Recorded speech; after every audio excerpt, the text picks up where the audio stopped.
सम number 12। ऐसे देखने हैं तो बुक का सबसे इजी सम अभी तक का, अभी तक लगा हुआ ना इससे, ये सब अभी तक जितने भी सम हुए तो इजी है, इतना हार्ड सम तक आया नहीं है, वो इससे भी इजी वाला सम। ठीक है, सम में ऑलरेडी पहले से ही आपको बैलेंस शीट और ट्रेडिंग पीएनएल दोनों ही दिया हुआ है, बट ये जो ट्रेडिंग पीएनएल और बैलेंस शीट दिया हुआ है वो अपने 11th में जो बना देते हैं उसके बेस पे दिया हुआ, मतलब वो दिया हुआ गलत वाला दिया हुआ है, तो उसको क्या करना है, करेक्ट। तो उसकी एंट्रीज नोट करनी है, बट उसके जो उसके क्लोजिंग टोटल कुछ ध्यान में लेना नहीं है। ठीक है, नॉर्मल उसको ट्राई बैलेंस की तरह ही गिनना रहेगा। बेनिफिट क्या रहेगा, ये सम आ गया तो लायबिलिटी और असेट्स दोनों पहले से दिया हुआ है, तो एंट्रीज में इतनी गलती नहीं होगी। पीएनएल अकाउंट दिया है तो आपको आइडिया आ जाएगा कि सब डेबिट साइड ही आएगा। ठीक है, तो वन बाय वन एंट्री शुरू करते हैं, स्टार्टिंग से ही। पहले adjustment 5% interest on capital is not calculated. Okay, first क्या है, 5% interest on capital is not calculated. अंदर से कैपिटल ढूंढो, नाम क्या था मेरे दोनों पार्टनर का, धारा मीरा।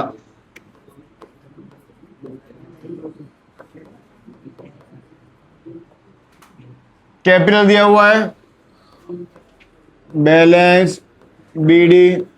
अब कैपिटल अकाउंट है, अंदर करंट अकाउंट दिया हुआ नहीं है, तो ओपनिंग तो इस तरफ ही एज इट इज आ जाएगा। अमाउंट कितना, 1,60,000, मेरा में 1,20,000, 1,20,000। नेक्स्ट, रुक जा, 10%. उस पे इंटरेस्ट कितना, 5%.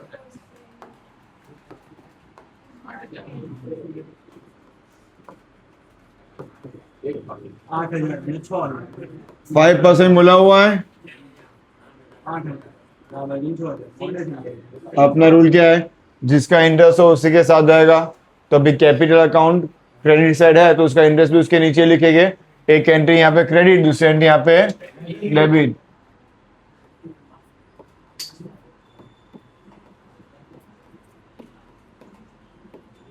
धारा एंड मीरा 8,000 कितना, 14,000 देन यहाँ पे अपना first adjustment clear. Second 10% appreciation on building is to be provided. Okay, 10% depreciation on building. ढूंढो बिल्डिंग अंदर। 2,50,000 ओके, बिल्डिंग असेट साइड लिखते हैं। कितना दिया हुआ है, 2,40,000. डेप्रिसिएशन 24,000 2,40,000 माइनस 24,000 12 से 2,160 कितना परसेंट था, 10%. 24,000 2,16,000 2,16,000. 6 लाख छोड़ो। अब दूसरी एंट्री पीएनएल में debit side depreciation 24,000 next. Prepaid salary of 1,200 is to be maintained. Okay, salary ढूंढो, 400. कितने दिए सैलरी, 8,000 कहाँ पे लिखेगा एंट्री, PNL debit. सैलरी की एंट्री कहाँ होती है, पीएनएल डेबिट।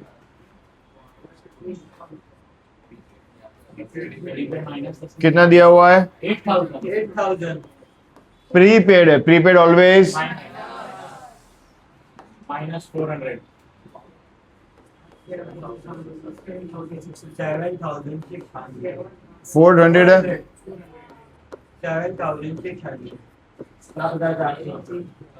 अब देखो असेट्स, ये मेरा एक्सपेंस कम हुआ है, प्रीपेड कोई एक्सपेंस पहले से पे कर दिया तो वो मेरे लिए क्या बन जाता है, असेट्स।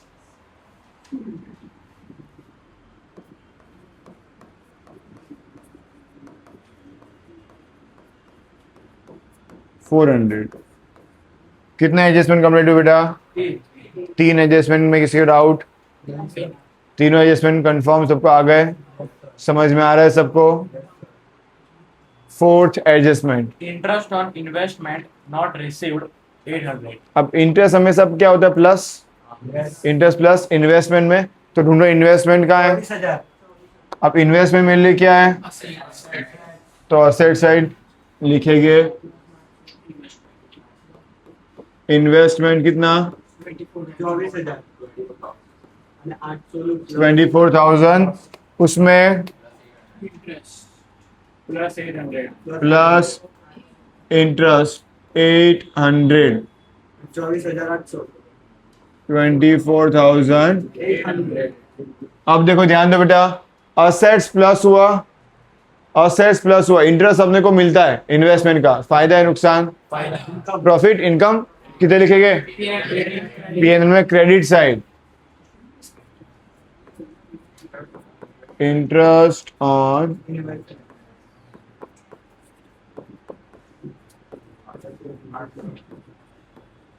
समझ में आया सबको? Confirm? Bad debts reserve of 1200 is to be maintained. वापस से क्या था जिसमें? Bad debt reserve of 1200 is to be maintained. तो बैड डेट किसमें से माइनस करते हैं? debtors डेटर्स ढूंढो इन द डेटर्स। 6,000 56,000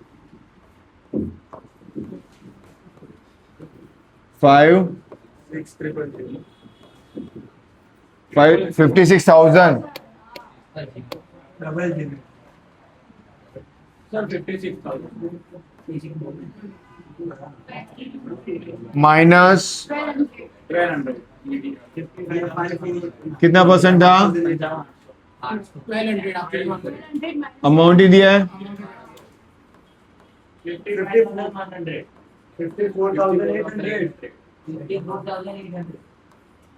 54,800 यहाँ पे एंट्री हो गई। इसके ये एंट्री कहाँ करते हैं? Tart table. तो यहाँ पे पीएनएल में डेबिट साइड टार्ट टेबल के लिए अपने फॉर्मेट बना देते हैं।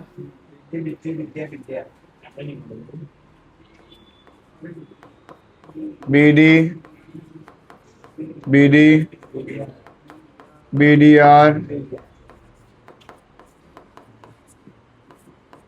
टी, ए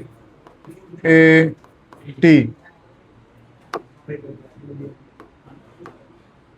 ऊपर वाले दो प्लस, लास्ट वाला। अभी एडजस्टमेंट का बीडीआर है कितना? 1200। Done. Next. Credit purchase of 1600 is not recorded. अब credit purchase, unrecorded purchase, purchase में प्लस, परचेस में इंपैक्ट हो रही है, तो परचेस के साथ दूसरे कहाँ पे इंपैक्ट होती है? तो परचेस किसको क्रेडिट करता है? क्रेडिटर्स को। तो परचेस में प्लस और क्रेडिटर्स में प्लस। अंदर मुझे पहले परचेस ढूंढ के निकालो। 64,000 यस, या ध्यान देना, कॉस्ट ऑफ गुड्स मतलब क्या? परचेस। कितना है? 4,64,000. Plus 1,600 plus unrecorded 1,600, the 465600 46। 5600 दूसरी एंट्री क्रेडिटर्स में प्लस, क्रेडिटर्स लिखवाओ। 1,600 plus plus unrecorded purchase 1,600 3600 336,600. Done. Next. Adjustment complete. बताओ कोई एडजस्टमेंट समझ में ना आया हो, ऐसा कोई एडजस्टमेंट वापस कोई एडजस्टमेंट समझना हो? कंफर्म सारे एडजस्टमेंट सबको आ गए?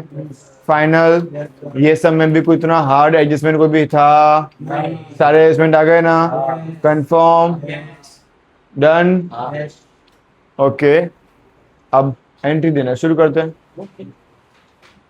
office expense चलो ऑफिस एक्सपेंस कहाँ पे आएगा? अब ये देखो, ये ट्रेडिंग पीएनएल ही है, तो मेजोरिटी सारे का एंट्री कहाँ पे आएंगे? यहाँ पे ही आने वाले। वन बाय वन लिखवाओ। अस्सी हजार ऑफिस एक्सपेंस, 80,000 फिर ये भी यहाँ पे 10,000 फिर पैकिंग एक्सपेंस ये भी यहाँ पे 12,000 एंट्री समझ में आ रही है सबको? फिर फॉर्मेट है तो बैड डेट्स कितना? ट्राई बैलेंस वाला 8,000, एडवर्टाइजमेंट एक्सपेंस ये भी इधर ही आएगा 14,000, फिर सैलरी डिस्ट्रीब्यूशन एक्सपेंस ये भी इधर ही आएगा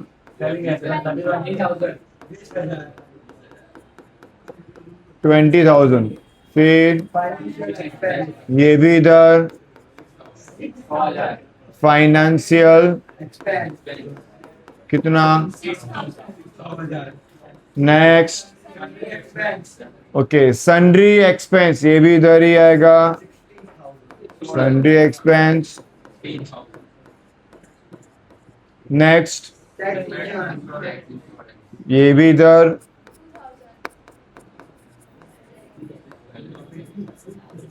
नेक्स्ट, सब इधर ही आया।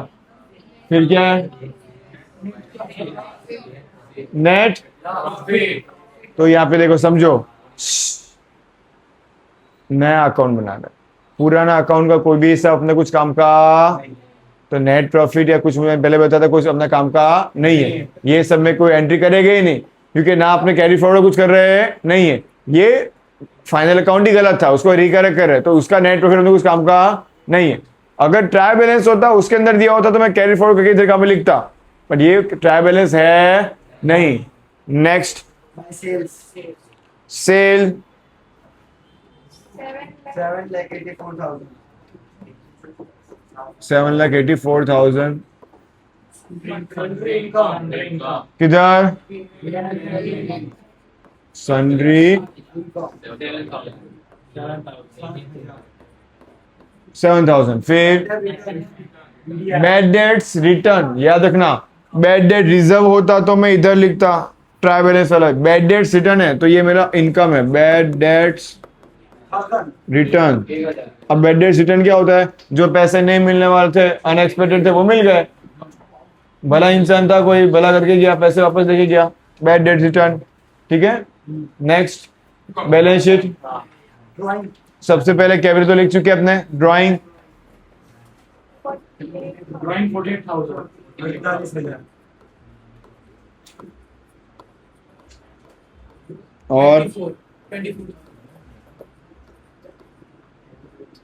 Next, bills payable Bills payable. Base payable liability 8,000 8,000. फिर Machine. plant machinery मशीनाचा खाली. 20,000 मशीन 20,000, furniture वो भी यहाँ पे 20,000 Cash balance. दोनों 20 थे ना। Yes. फिर balance Cash balance. Cash balance 10,000. 10,000, bank balance वो भी यहाँ पे। 25,000 और देखो बैंक बैलेंस असेट साइड दिया, उसके लिए लिखा बैंक बैलेंस असेट साइड, इसलिए लिखा इधर। फिर bills receivable वो भी यहाँ पे बिल्स कितना, फिर है सबसे इजी सम, मेजोरिटी एंट्री सब अंदर दिए हुई है, बाद 6 एडजस्टमेंट करने के बाद देख देख के तो क्या लिखना है सिर्फ, ठीक है। और ये सब आप चाहो तो 10 से 15 मिनट में खत्म कर सकते हो। सब कंप्लीट, टोटल करना शुरू करो। टोटल 7,84,000 माइनस करो 3,18,400 3, GP gross profit, gross profit इस तरफ आएगा 318400। 32 ये बाहर निकाल दो कितना, 9,200 અને ટોટલ આવે છે 3,27,200 टोटल 3,27,200 3,21,000 27,000 ओके 27,000 27,200 तो इधर नेट प्रॉफिट डिफरेंस कितना आ रहा है,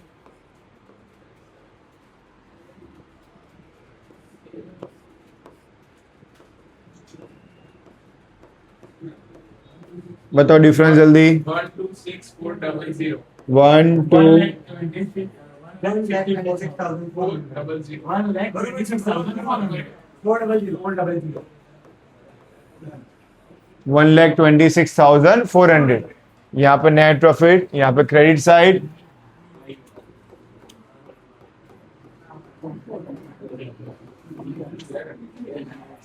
चेक करते रहना बेटा। यस सर, सही है सर। 1 लाख पीछे चेक कर देना बेटा। हाँ पीछे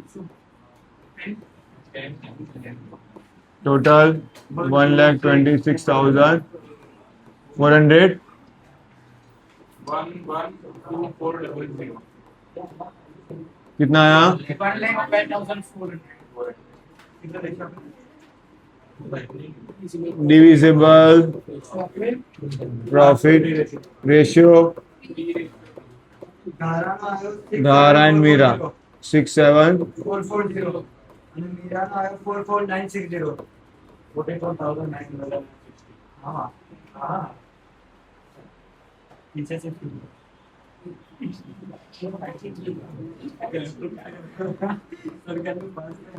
डिविजिबल प्रॉफिट 67,440 44,960 टोटल करो 2,35,440 35,440 और मीरा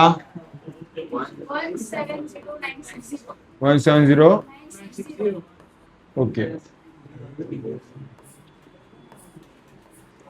बैलेंस कैरी फॉरवर्ड निकालो 187,440 18 7,440 ये हमें 146,960 187,440 146960 बरोबर ना।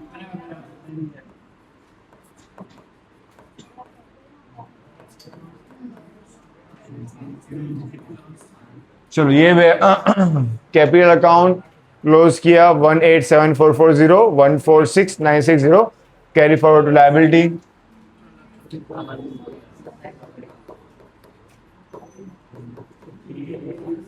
धारा एंड मीरा 187,440 146960 कितना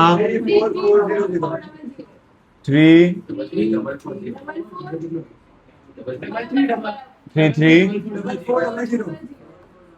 और 3,76,000 3 लाख वाह वास्तु कैलकुलेटर चलाओ 3,76,000 उस तरफ भी उतना आ रहा है।